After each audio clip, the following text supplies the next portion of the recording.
ಅಯ್ಯೋ ನೀರು.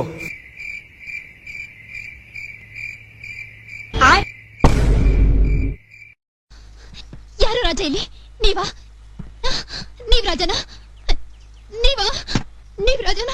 ನೀವ್ ಯಾರು? ನನ್ನ ಹೆಸರು ರಂಗನಾಯ್ಕಿ.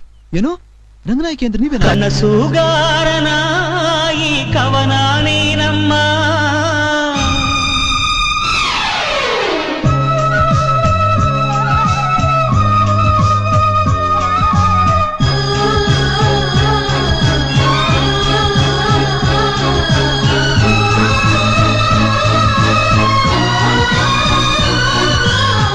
ಈ ಜೀವ ಯಾಕಮ್ಮ ನೀನಿಲ್ಲದಿದ್ದರೆ, ನೀ ನನ್ನ ಹೂವಮ್ಮ, ನೀ ನನ್ನ ನಗುವಮ್ಮ. ಹೂವೇ ಇಲ್ಲದ ಲೋಕ ನನಗೆ ಕಮ್ಮ, ನಿನ್ನ ನಗುವೇ ಇಲ್ಲದ ಲೋಕ ನನಗೆ ಕಮ್ಮ.